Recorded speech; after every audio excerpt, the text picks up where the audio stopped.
Welcome to all. आप सभी का स्वागत है एक बार फिर से वर्ल्ड ज्योग्राफी की क्लास में। तो ये जो हमारा इंट्रोडक्शन है, ये लास्ट वाला इंट्रोडक्शन है, क्योंकि आज वर्ल्ड ज्योग्राफी की लास्ट क्लास है। जितने भी कॉन्टिनेंट्स थे हमने बहुत अच्छे से डीप में पढ़ा। जितना मैं डिलीवर अच्छे से कर सकती थी मैंने उतना किया। और आज हम ऑस्ट्रेलिया कॉन्टिनेंट देख लेंगे, ठीक है। वो लास्ट कॉन्टिनेंट है हमारे वर्ल्ड ज्योग्राफी का। और उसके साथ साथ न्यूजीलैंड भी देख लेंगे, जो अलग से एक देश है वहीं पे साउथ में। अच्छा, आगे बढ़ने से पहले मैं एक स्पेशल थैंक्स बोलना चाहूँगी। मैंने ये जो भी पढ़ाई सीखी है उसमें दो टीचरों का बहुत बड़ा योगदान है। मैं उनको स्पेशल थैंक्स बोलना चाहूँगी, क्योंकि मैं भी खुद एक एस्पिरेंट हूँ और मैं इस कैपेबल बन पाई कि मैं आप लोगों को इस यूट्यूब के ऋषि सर मतलब इस चैनल के थ्रू मैं पढ़ा रही हूँ। तो उसमें दो टीचर्स का बहुत अच्छा योगदान है, जिन्होंने इतने अच्छे से पढ़ाया चीज़ों को कि बस वो पढ़ते ही दिमाग में बैठ गई और इंटरेस्ट बढ़ा और समझ में आने लग गई। तो सबसे पहला थैंक्स तो मुकेश सर को, जो हमें पढ़ाते हैं स्प्रिंग बोर्ड में, और लक्षिता मैम, और एक खान सर को, जिनसे मैंने बहुत पहले, आज से डेढ़ साल पहले एक बार ऐसे ही बस वो क्योंकि वेले बैठे थे लॉकडाउन में तो कोई काम था नहीं, तो देखा खान सर की वीडियोस थी यूट्यूब पे, तो उनके वीडियो से पढ़ा, तो वहाँ से भी बहुत अच्छा नॉलेज मिला। और जब कोचिंग में आए तो वहाँ पे तो सर थे ही, मुकेश सर, लक्षिता मैम, तो इनके गाइडेंस में बहुत अच्छे से चीज़ें समझी और आपको भी डिलीवर किया। तो चलिए शुरू करते हैं। हमारा लास्ट टॉपिक है आज की जो पूरी सीरीज़ थी उसका, वर्ल्ड ज्योग्राफी में ऑस्ट्रेलिया कॉन्टिनेंट, ठीक है। तो ऑस्ट्रेलिया कॉन्टिनेंट के बारे में आप क्या जानते हैं क्या नहीं, भूल जाइए। मैं आपको बहुत इजी वे में ग्राफ के थ्रू समझाऊंगी। अपन सबसे पहले इसका फिजियोग्राफी डिवीजन देखेंगे, फिर देखेंगे कि इसकी इकोनॉमी में क्या चल रहा है, राइट। और इकोनॉमी के बाद में हम देखेंगे कि और क्या क्या इंपॉर्टेंट चीज़ें हैं ऑस्ट्रेलिया के जो भारत के नज़रिए से इम्पॉर्टेंट रोल प्ले करती है। उसके बाद में न्यूजीलैंड देखेंगे, ठीक है। तो चलिए शुरू करते हैं। सबसे पहले ऑस्ट्रेलिया के बारे में एक खास बात कि जो ऑस्ट्रेलिया महाद्वीप है वो सबसे नया द्वीप है और सबसे छोटा महाद्वीप है।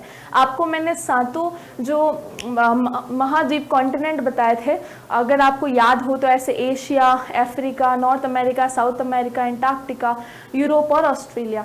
तो ऑस्ट्रेलिया सबसे छोटा है और सबसे नया द्वीप माना जाता है, ठीक है। सबसे बड़ा द्वीप है लेकिन सबसे छोटा महाद्वीप है, याद रखना, ठीक है। अभी हम सबसे पहले ऑस्ट्रेलिया का फिजिकल डिवीजन देखेंगे। ये देखिए, ये ना ऑस्ट्रेलिया का मैप है, ठीक है। ऑस्ट्रेलिया के मैप को ऐसे 5-6 भागों में डिवाइड किया हुआ है। एक्चुअली जब बहुत पहले का टाइम था तो जो यूरोपियन कंट्रीज़ है वो बहुत जगह जाके अपना कॉलोनी स्थापित करती थी, वैसे ही वो लोग ऑस्ट्रेलिया में भी आए थे। और ऑस्ट्रेलिया में भी आप देख सकते हैं इसकी बाउंड्री जो है वो इस तरह से क्यों है। और आपको पता होगा, अगर अफ्रीका कॉन्टिनेंट अपन ने देखा था तो उसकी भी बाउंड्री सीधी और एकदम मतलब सपाट होती है। तो उसका रीज़न क्या है? उसका रीज़न ये है कि यूरोपियंस ने अपनी सहूलियत के लिए ऐसे स्ट्रेट बाउंड्रीज बनाई थी ताकि कोई कॉन्फ्लिक्ट ना हो। तो यहाँ पे भी बहुत से लोग, ब्रिटेन है, फ्रांस है, डच है, ठीक है, हॉलैंड वाले, उनका कब्जा रहा है। तो यहाँ पे इसको इतने 6 भागों में डिवाइड किया है। ये ऑस्ट्रेलिया का मैप है। इसका जो ये वाला पार्ट दिख रहा है आपको, ये जो लाइन दिख रही है आपको, इसको बोलते हैं पश्चिमी ऑस्ट्रेलिया, और इंग्लिश में बोले तो वेस्टर्न ऑस्ट्रेलिया, ठीक है। ये देखिए, वेस्टर्न ऑस्ट्रेलिया, पश्चिमी ऑस्ट्रेलिया, ठीक है। अभी यहाँ पे आपको एक ऊपर वाला भाग दिख रहा है, एक नीचे वाला भाग दिख रहा है। ऊपर वाले भाग को नॉर्दर्न टेरिटरी बोलते हैं यानी उत्तरी भूभाग, और नीचे वाले भाग को सदर्न ऑस्ट्रेलिया बोलते हैं यानी दक्षिणी ऑस्ट्रेलिया, ठीक है। 3 तो मतलब डायरेक्शन के हिसाब से हो गए। ये ऑस्ट्रेलिया का मैप है, ये सबसे वेस्ट में है तो वेस्टर्न ऑस्ट्रेलिया, पश्चिमी ऑस्ट्रेलिया। ये बीच में ये ऊपर वाले के 2 भाग किए, तो ऊपर वाला तो उत्तरी भूभाग, नीचे वाला दक्षिणी ऑस्ट्रेलिया यानी नॉर्दर्न टेरिटरी और सदर्न ऑस्ट्रेलिया। अब देखना, यहाँ पे जो ईस्टर्न साइड है वहाँ पे 3 डिवीजन करे हुए। कितने? 3 डिवीजन है। पहला है क्वींसलैंड, दूसरा है न्यू साउथ वेल्स और तीसरा है विक्टोरिया, ठीक है। ब्रिटेन का कब्जा था यहाँ पे, तो क्वींसलैंड ये वाला इस एरिया को, ऊपर वाले एरिया को बोलते हैं। बीच वाला जो है उसको न्यू साउथ वेल्स बोला है। वेल्स कहाँ पड़ता है? जो ग्रेट ब्रिटेन है ना, उसी का एक पार्ट है वेल्स। वो 3 से बना है ना वेल्स, ठीक है। एक और अपने क्या बोलते हैं इंग्लैंड, और एक और देश है नाम याद नहीं आ रहा। तो उन तीनों को मिला के ग्रेट ब्रिटेन बना है। और वैसे ही यहाँ पे भी जब कॉलोनी स्थापित की तो उन्होंने इस वाले एरिया को क्या बोला? New South Wales. और नीचे वाले एरिया को बोलते हैं विक्टोरिया, ठीक है। ये एरिया का नाम है। तो ऑस्ट्रेलिया कॉन्टिनेंट के टोटल 6 भाग किए हुए हैं। अगर आप विजुअली इमेजिन करोगे तो जैसे ऑस्ट्रेलिया है, इसका पश्चिमी भाग देखो, मेरा पश्चिम यहाँ पड़ रहा है, आपका पश्चिम शायद यहाँ पड़ेगा। पश्चिमी भाग में पश्चिमी ऑस्ट्रेलिया, बीच में उत्तरी भूभाग और दक्षिणी ऑस्ट्रेलिया।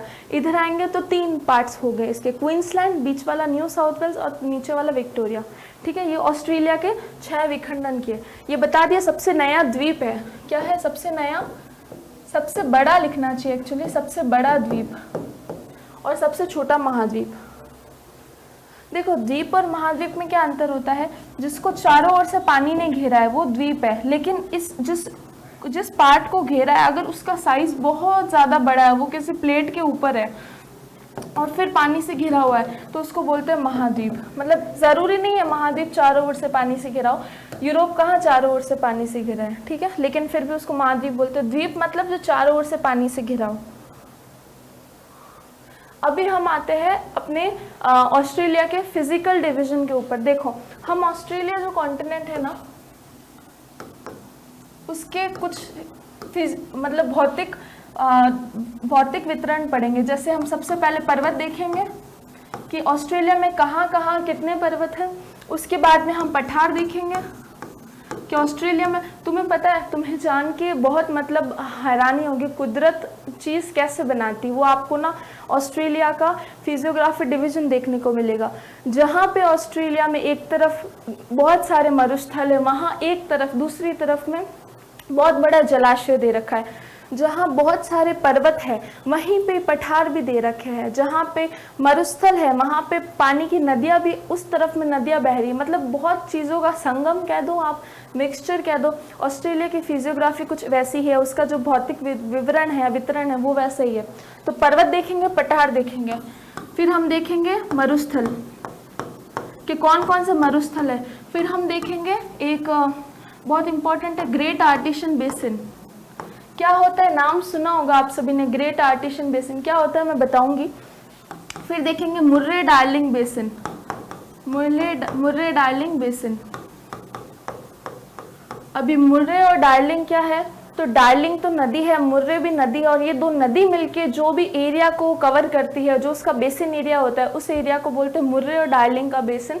और वहाँ पे क्योंकि टेम्परेट देखेंगे आगे, मैं अभी से नहीं बताऊंगी, नहीं तो आप कहोगे कि इतना ज़्यादा नहीं, बहुत कम है चीज़ें, बस सुनते रहो, बहुत शिद्दत से सुनो, ठीक है। मुर्रे डार्लिंग बेसिन देख लिया। फिर हम देखेंगे great barrier reef. Great barrier reef आपने नाम सुना होगा कि जो कोरल्स होते हैं, जहाँ ग्रेट बैरियर रीफ में बहुत सारे कोरल्स होते हैं, ठीक है। और ये जो कोरल है वो मरीन इकोसिस्टम का बहुत इंपॉर्टेंट हिस्सा होते हैं, आगे देखेंगे। तो ये सारी चीज़ें तो अपन इसमें देखेंगे। उसके बाद में हम इकोनॉमी पे जाएंगे ऑस्ट्रेलिया की, कि उसकी कैसी इकोनॉमी है। तो चलो सबसे पहले पर्वत देखते हैं ऑस्ट्रेलिया के।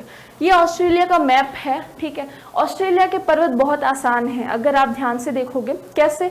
सबसे पहले एक बहुत बड़ा पर्वत यहाँ पे आपको दिखेगा, ये वाला। मैं ब्लैक से, देखो ब्लू से करा हुआ है पहले से, मैं ब्लैक से करती हूँ तो आपको समझ आएगा कि ये वाला बता रही हूँ। देखो ये जो पर्वत है सीधा सीधा, इसको बोलते हैं ग्रेट डिवाइडिंग रेंज। क्या बोलते हैं?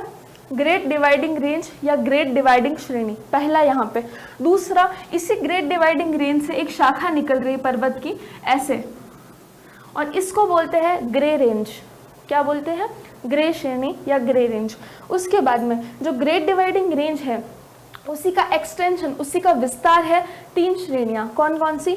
3, 4 और ये 5। 3 पे क्या है? 3 पे है अपने न्यू इंग्लैंड रेंज या न्यू इंग्लैंड श्रेणी, ठीक है। 4 पे है ये ब्लू माउंटेन रेंज, ठीक है। क्या बोलेंगे? ब्लू माउंटेन पर्वत। और 5 पे है ऑस्ट्रेलियन आल्प्स पर्वत, ऑस्ट्रेलियन एल्प्स माउंटेन, ठीक है। वापस से बोलती हूँ, सबसे पहले ये ग्रेट डिवाइडिंग रेंज, ये सबसे पहला बड़ा पर्वत है, बहुत लंबी श्रेणी है। उसके बाद में दूसरा यहाँ से इसका एक विस्तार निकला है, यहाँ पे इसको बोलते हैं ग्रे रेंज, ठीक है, ग्रे श्रेणी।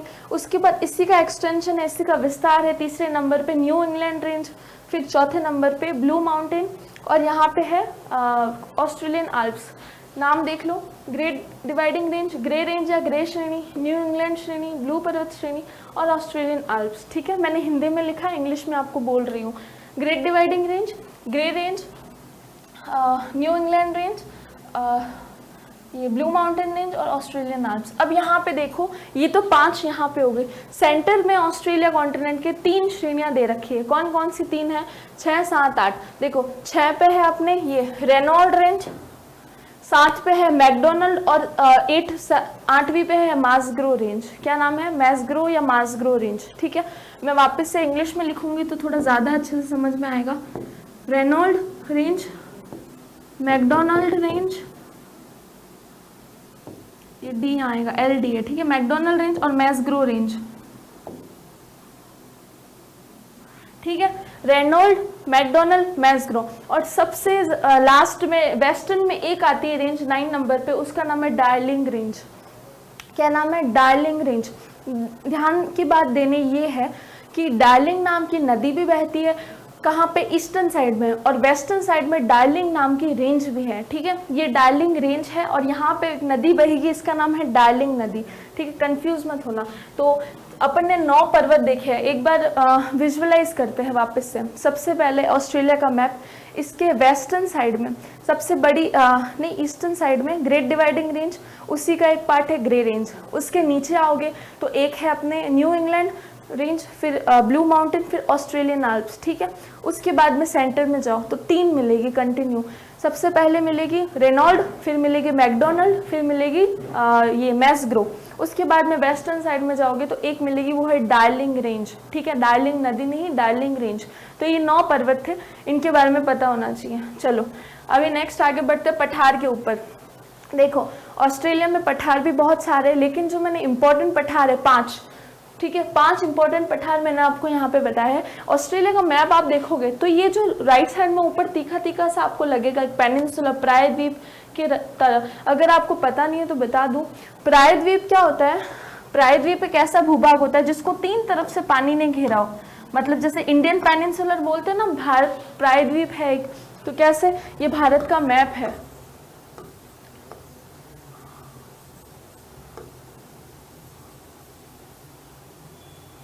ये मान लीजिए भारत का मैप है, ठीक है। और यहाँ पे देखो ऊपर ऊपर तक तो अपने यहाँ पे लैंड है, इधर पाकिस्तान है, इधर चाइना है, ठीक है, इधर नेपाल, भूटान, जो भी है।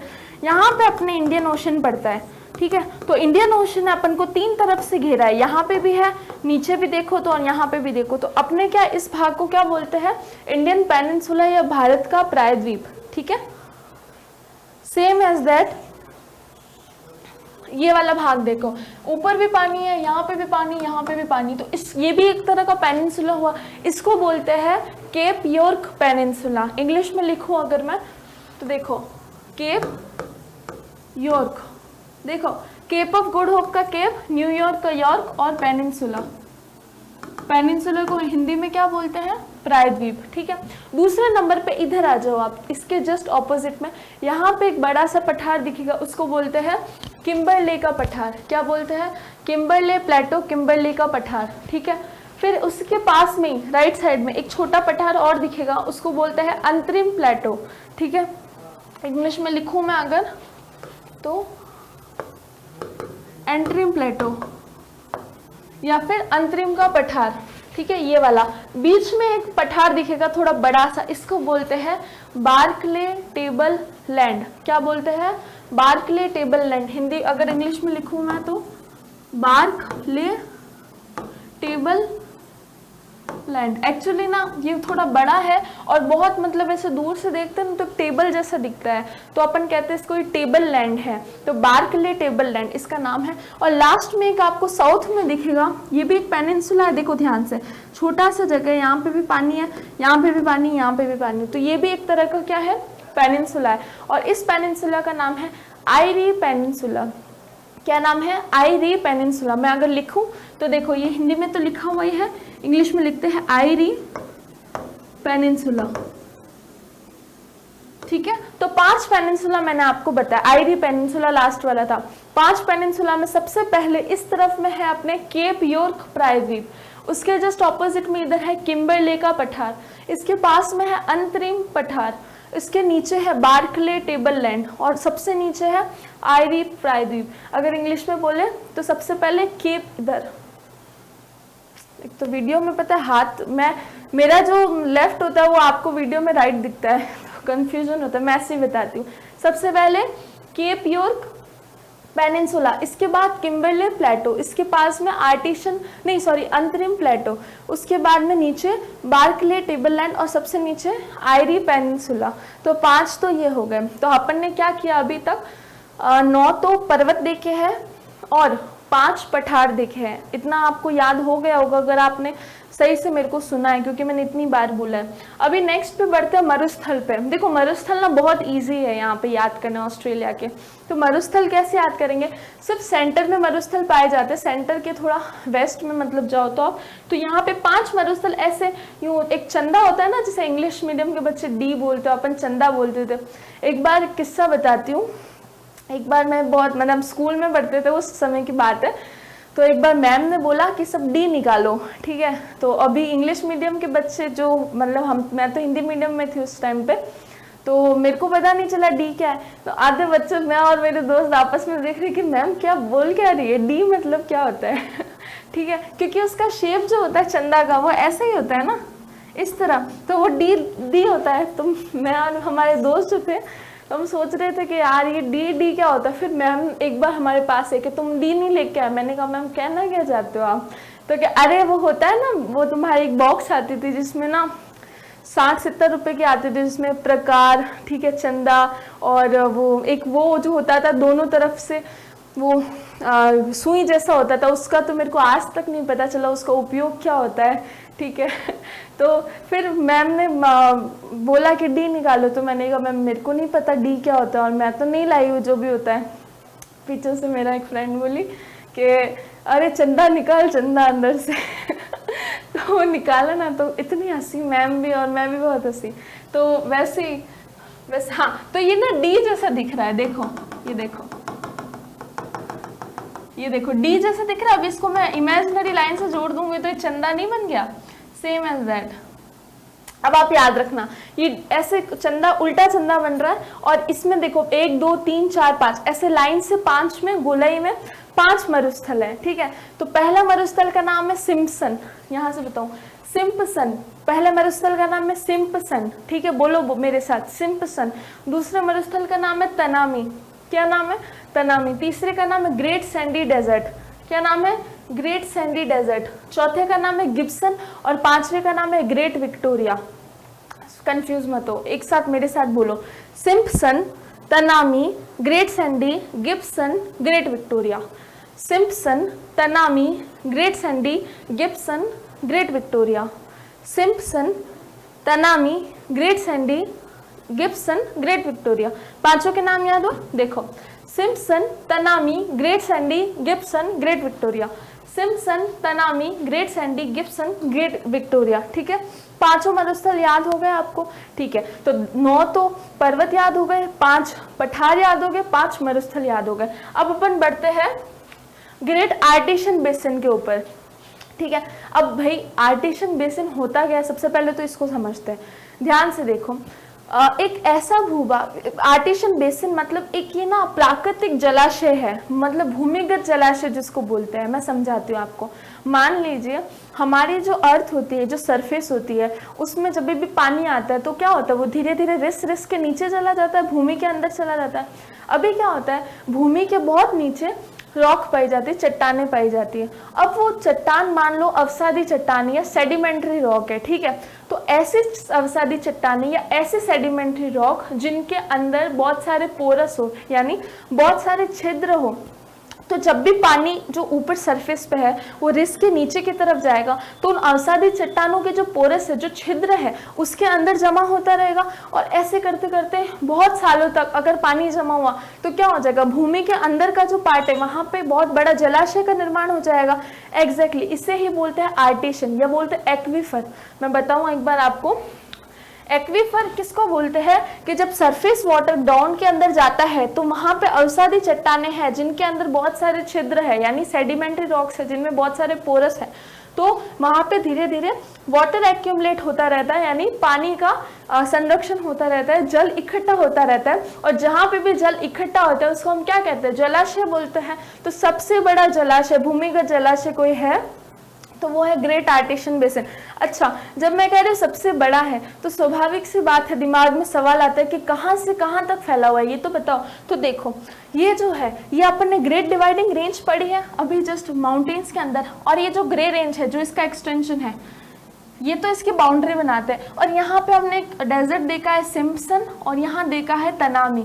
सिम्पसन और तनामी के वेस्ट साइड में ग्रे रेंज के ऊपर, ग्रेट डिवाइडिंग रेंज के इधर, और यहाँ पे एक पठार देखा था, क्या नाम था उसका, बार्कले टेबललैंड, इसके भी इस तरफ में। ये जो बीच का एरिया सराउंड हुआ है यहाँ पे पाया जाता है ग्रेट आर्टेशियन बेसिन।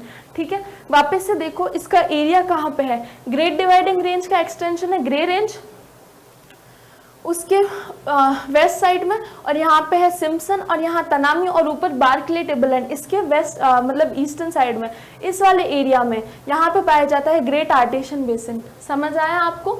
ठीक है, इसके बारे में खास बात की ये ग्राउंड वाटर रिजर्वायर है, मतलब भूमिगत जलाशय है। अब समझ आ गया आपको भूमिगत जलाशय कैसे है, कि सरफेस का पानी जब नीचे रिसके जाएगा तो जो सरफेस के अंदर सेडिमेंट्री रॉक्स होगी, यानी अवसादी चट्टानें, अगर उनमें छिद्र यानी पोरस हुए तो वो पानी पोरस में इकट्ठा होगा और बहुत समय बाद में वहां पे एक जलाशय बन के इकट्ठा हो जाएगा, जल कुंड कह दो, रिजर्वायर कह दो, तो उसे बोलते हैं अपन आर्टेशियन। ठीक है, तो ये वाला था ग्रेट आर्टेशियन बेसिन। ये इंपॉर्टेंट है, याद रखना, ये दुनिया का सबसे बड़ा जलाशय माना जाता है, प्राकृतिक जलाशय है। ठीक है, इसे इंसानों ने बनाया नहीं है।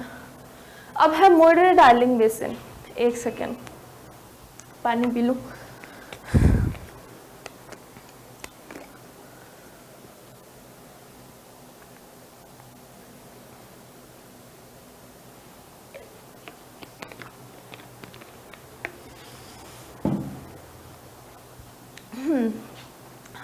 ओके, अब है मुर्रे डार्लिंग बेसिन। तो देखो दो नदियां बहती है ऑस्ट्रेलिया के वेस्टर्न ईस्टर्न साइड में, मतलब पूर्वी भाग में। यहाँ पे इस एरिया में दो नदियां बहती है, एक का नाम है मुर्रे, एक का नाम है डार्लिंग। ठीक है, बहुत ही रोमांटिक नाम है, लेकिन इनका रोमांस से कोई लेना देना नहीं है, बस ऐसे ही रख दिए गए हैं। मुर्रे और डार्लिंग जो दो नदियां हैं। मुर्रे नदी कहाँ से ओरिजिन होती है, कहाँ से उसका उद्गम होता है, तो यहाँ पे एक स्नोई पर्वत पाया जाता है। स्नोई, स्नो होती है बर्फ, तो स्नोई, तो स्नोई पर्वत है, वहां से मुर्रे का ओरिजिन होता है। और जो एक ग्रेट डिवाइडिंग रेंज मैंने यहाँ बनाई है, यहाँ से होता है डार्लिंग नदी का ओरिजिन। ठीक है, ये दोनों नदियां निकलती है और जिस एरिया से फ्लो होती है, जिस क्षेत्र से ये बहती है, उस एरिया को प्रभावित करती है। वो जो एरिया प्रभावित होता है वो उसका बेसिन है। तो मुर्रे डार्लिंग बेसिन में देखेंगे, मुर्रे जो है स्नोई माउंटेन्स है और डार्लिंग जो है वो ग्रेट डिवाइडिंग रेंज से जो ओरिजिन होती है। ये जो मैदान बनाती है, ये जो पर्वत बनाती है, इसको बोलते हैं शीतोष्ण घास के मैदान बनाती है, टेम्परेट ग्रासलैंड बनाती है। इस टेम्परेट ग्रासलैंड का नाम क्या है? इस टेम्परेट ग्रासलैंड का नाम है डाउन्स। ठीक है, अगर आपसे पूछा जाए कि ऑस्ट्रेलिया के ईस्टर्न साइड में कौन से टेम्परेट ग्रासलैंड पाए जाते हैं, तो आप बोलोगे डाउन्स पाए जाते हैं। ठीक है, डाउन्स इस घास के मैदान का नाम है। जैसे स्टेपी नाम होता है, जैसे कैंटरबरी नाम होता है, वैसे ही डाउन्स इसके घास के मैदान का नाम है। अच्छा, जब भी टेम्परेट ग्रासलैंड शीतोष्ण घास के मैदान की बात होगी तो हमेशा याद रखना वहाँ पे वीट कल्टिवेशन बहुत ज़्यादा होगा, मतलब गेहूँ का उत्पादन, गेहूँ की कृषि बहुत ज़्यादा होती है। और यहाँ पे क्या खास बात है, यहाँ पे कैटल रियरिंग और पशुपालन, एनिमल हस्बेंड्री दोनों होता है। कैटल रियरिंग मतलब पशुओं को चराना वगैरह, और पशुपालन तो आपको पता ही है। ठीक है, ये टेम्परेट ग्रासलैंड की बात हो गई मुर्रे डार्लिंग की। अभी अर्थव्यवस्था की बात करते हैं। ये अपने इतना हो गया ऑस्ट्रेलिया के बारे में। अर्थव्यवस्था देखो, ऑस्ट्रेलिया एक विकसित कॉन्टिनेंट है, देश कह दो एक ही बार, लेकिन ऑस्ट्रेलिया जो है विकसित होने के बावजूद भी इसकी जो मेन अर्थव्यवस्था है वो इंडस्ट्री या फिर उस पर डिपेंड नहीं करती है, बड़ी बड़ी सर्विस सेक्टर पे। उसकी इंडस्ट्री डिपेंड करती है एग्रीकल्चर और एनिमल हस्बेंड्री, मतलब कृषि और पशुपालन पे। कितनी विचार वाली बात है कि ऑस्ट्रेलिया एक बहुत विकसित देश है और इसकी जो अर्थव्यवस्था है वो किस पर डिपेंड करती है, वो डिपेंड करती है कृषि और पशुपालन पे। मतलब यहाँ पे बहुत अच्छी कृषि होती है, बहुत ज़्यादा अच्छा पशुपालन होता है। तो पशुपालन में जो सबसे इम्पॉर्टेंट इनका कोई पशु है तो एक भेड़ को माना जाता है, और उस भेड़ का नाम क्या है, उन्होंने नाम रखा हुआ है, ठीक है। उस भेड़ का नाम है मैरिनो। क्या नाम है? मैरिनो। वो मैरिनो जो शिप है, मैरिनो जो भेड़ है, उसका जो ऊन होता है, उसका जो मीट होता है, वो बहुत मतलब बहुत बड़ी इंडस्ट्री है वहाँ पे, इसी का कामकाज इनका कारोबार चलता है, ठीक है। तो मैरिनो शिप, अच्छा ये जो मैरिनो शिप है ये ना कहीं रहती है, एक फार्म में, एक उद्यान में रहती है, मतलब कहते हैं ना कैटल फार्म जो होता है इनका, बाड़ा कह दो अगर आप समझो, तो उस बाड़े में जो रहते हैं उस बाड़े को बोलते हैं स्टेशन। क्या बोलते हैं? स्टेशन। अपना रेलवे स्टेशन होता है ना, वैसा स्टेशन। तो जो यहाँ पे जो शिप है मैरिनो शिप, उसका जो फार्म है उसको क्या बोला जाता है? स्टेशन बोला जाता है, ठीक है। अच्छा यहाँ पे मेन तो क्या होता है? कृषि और पशुपालन। इसके साथ साथ में यहाँ पे माइनिंग भी की जाती है, सर्विस सेक्टर भी अच्छा खासा, और यहाँ टूरिज्म भी होता है, ठीक है। टूरिज्म होगा ही ना यार, कितनी मतलब विचित्र फिजियोग्राफी है यहाँ की, मरुस्थल भी है, पर्वत भी है, पठार भी है, नदियाँ भी है, बेसिन एरिया भी है, आर्टिशियन बेसिन भी है। अभी ग्रेट बैरियर रीफ के बारे में पढ़ेंगे, ठीक है। ऑस्ट्रेलिया जो है वर्ल्ड का सबसे बड़ा यूरेनियम रिजर्वायर देश है, मतलब सबसे ज़्यादा यूरेनियम के भंडार जो है वो ऑस्ट्रेलिया में पाए जाते हैं। अब आप बोलोगे यूरेनियम से क्या फ़ायदा हमें? भारत को बहुत फ़ायदा है। भारत में यूरेनियम के भंडार इतने नहीं हैं, तो भारत जो है एनर्जी सिक्योरिटी के व्यू से, यानी ऊर्जा सुरक्षा के रूप में जो ऑस्ट्रेलिया हमारा बहुत इंपॉर्टेंट पार्टनर के रूप में प्ले करता है, क्योंकि अगर हमें यूरेनियम चाहिए तो हम काफ़ी अच्छी मात्रा में वहाँ से ले सकते हैं। यूरेनियम जो है ऊपरी जो उत्तरी भाग है ऑस्ट्रेलिया के, वहाँ पे बहुत ज़्यादा उसके भंडार देखने को मिलते हैं। तो यूरेनियम जो है भारत के लिए energy security point of view से बहुत इंपॉर्टेंट है। दूसरा, भारत क्या आयात करता है, भारत क्या इंपोर्ट करता है ऑस्ट्रेलिया से, वो जानने योग्य है। भारत के पास में कोल के तो भंडार है, लेकिन कोकिंग कोल जो होता है ना, मतलब क्या बोलते, कोकिंग कोल ही बोलते, चोकिंग कोल बोलते हैं, ये देख लेना आप। तो जो कोकिंग कोल है इसके जो भंडार है वो बहुत अच्छी मात्रा में ऑस्ट्रेलिया में, तो भारत आयात करता है कोकिंग कोल, कभी थोड़ा आयरन भी आयात कर दिया, कॉपर कर देता है, गोल्ड कर देता है, ठीक है। ये सारे क्या है? इंपोर्ट्स है जो भारत ऑस्ट्रेलिया से खरीदता है, ठीक है।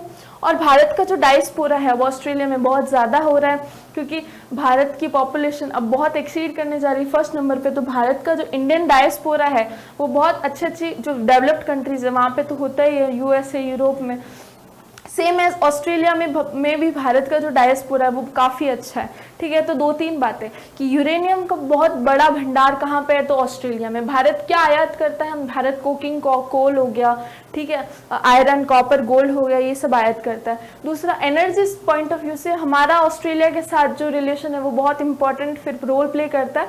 और भारत का जो डायस्पोरा है, डायस्पोरा का मतलब आपको पता है?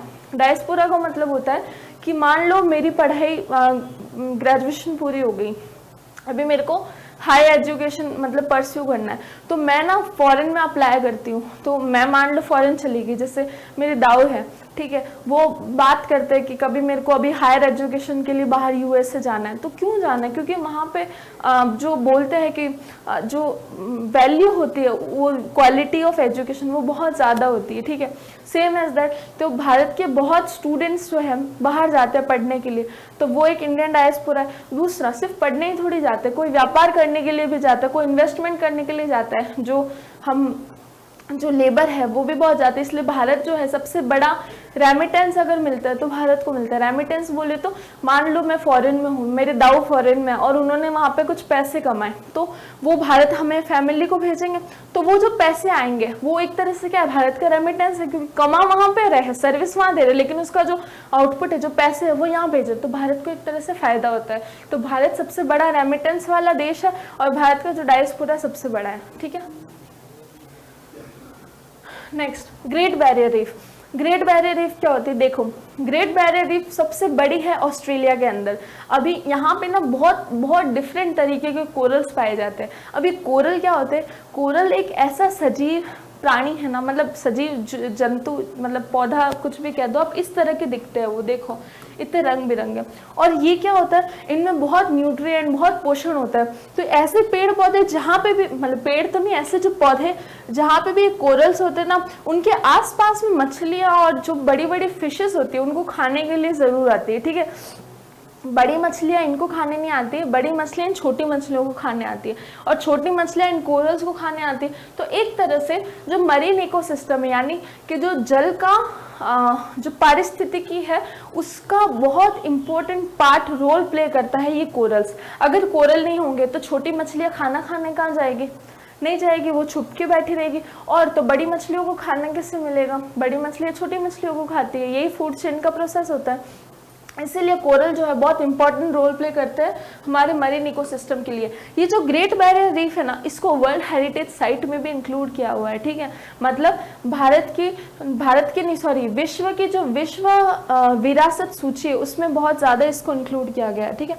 नेक्स्ट चीज़ देखते हैं न्यूजीलैंड। ऑस्ट्रेलिया हमारा पूरा हो चुका है, अभी न्यूजीलैंड 5 मिनट का और बच्चा है, उसको भी देख लेते हैं। देखो ये न्यूजीलैंड कहाँ पे, ये ऑस्ट्रेलिया पड़ रहा है, ऑस्ट्रेलिया के इधर किधर साउथ ईस्ट में, यहाँ पे न्यूजीलैंड पाया जाता है। न्यूजीलैंड भी बहुत विकसित देश है, और यहाँ की भी जो अर्थव्यवस्था है वो मेनली पशुपालन और कृषि पे आधारित है, ठीक है।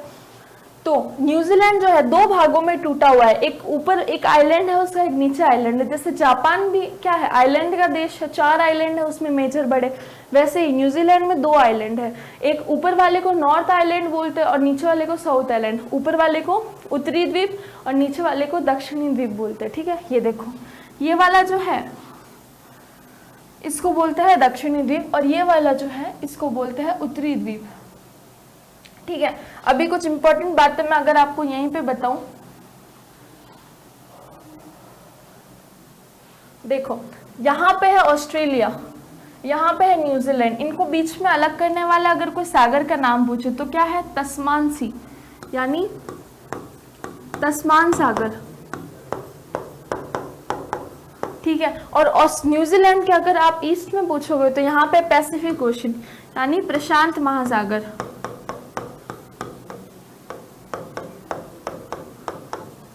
ठीक है, प्रशांत महासागर। अभी ये जो पार्ट है साउथ वाला, इसमें 2 इंपॉर्टेंट सिटीज है जिसके बारे में आपको पता होना चाहिए। एक का नाम है क्राइस्ट चर्च और एक का नाम है यहाँ पे ये ड्यूनेडिन। ये जो है 2 इंपॉर्टेंट सिटीज है, क्राइस्ट चर्च, ड्यूनेडिन। और एक यहाँ पे नॉर्थ में 2 सिटीज इंपॉर्टेंट है, एक तो ये वेलिंगटन जो इसकी कैपिटल है न्यूजीलैंड की, और एक ऑकलैंड यहाँ पे एक सिटी पड़ता है, वो इंपॉर्टेंट है, ठीक है। 2 सिटीज के बारे में आपको पता होना चाहिए। अभी नेक्स्ट आगे बढ़ते हैं। देखो जो न्यूजीलैंड है ये वॉल्केनिक आइलैंड है, मतलब ज्वालामुखी द्वीप है, ठीक है। इसका जो उत्तरी द्वीप है उसके बारे में 2-3 खास विशेषता है, इसका जो दक्षिणी द्वीप है इसके बारे में 2-3 खास विशेषता है, फिर ये पूरा, ठीक है। अभी उत्तरी द्वीप के बारे में खास विशेषताएं क्या है, तो देखो उत्तरी द्वीप में एक बहुत इंपॉर्टेंट लेक पड़ती है, झील है, उसका नाम है लेक ताउपो।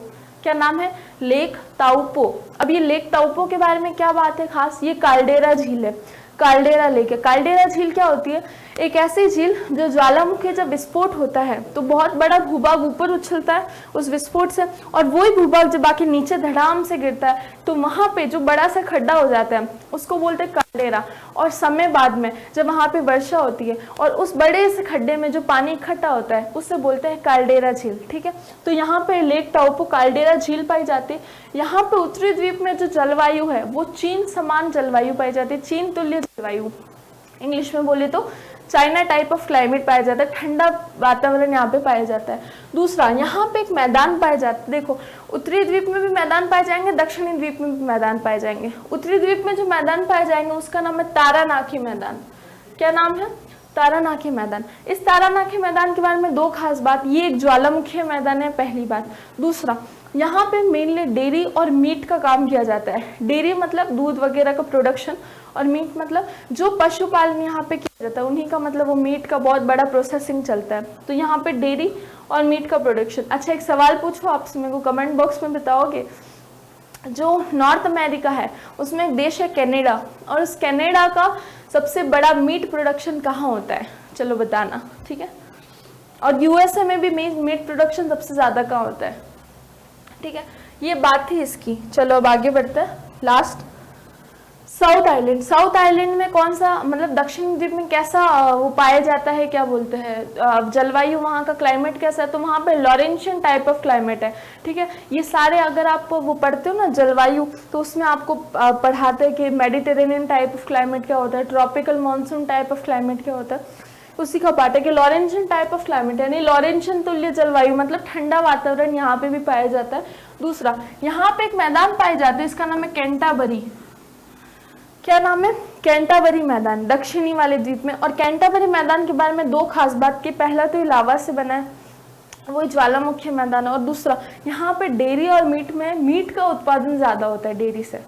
उत्तरी वाले में तो डेयरी भी होता है, मीट भी होता है, लेकिन यहाँ पे मीट का उत्पादन बहुत ज़्यादा होता है, डेयरी का इतना खास नहीं होता, मतलब कम होता है, ठीक है, ऊपर वाले के कंपेयर में। तो ये था इसके बारे में। फिर ये इंपॉर्टेंट सिटीज़ न्यूजीलैंड के मैंने अभी आपको मैप से बता दी। दक्षिण में तो दो है, दक्षिणी द्वीप में दो, क्राइस्टचर्च और ड्यूनेडिन, और उत्तरी में दो है, ऑकलैंड और वेलिंगटन। मैं एक बार बता देती हूँ मैप से वापस। ये देखो, दक्षिण वाले द्वीप में दो है, क्राइस्टचर्च और ड्यूनेडिन, ठीक है, इंपॉर्टेंट सिटीज़ है, कोस्टल वाली सिटीज़। और नॉर्थ आइलैंड में दो, एक ऑकलैंड और एक वेलिंगटन, ये इंपॉर्टेंट सिटीज़ है। तो कभी किसी ऑप्शन में आ जाए तो आपको पता होना चाहिए न्यूजीलैंड वाली जगह है, ठीक है। उसके बाद में थैंक यू बस हो गया, टट खत्म, टाटा बाय बाय। चलो, हमारी वर्ल्ड ज्योग्राफी होती है दी एंड, ठीक है। आप सब अच्छे से पढ़िएगा, और आई होप आपको कर दो, आई होप आपको सब चीज़ें समझ में आई होंगी, और मिलते हैं, ठीक है। Thank you so much.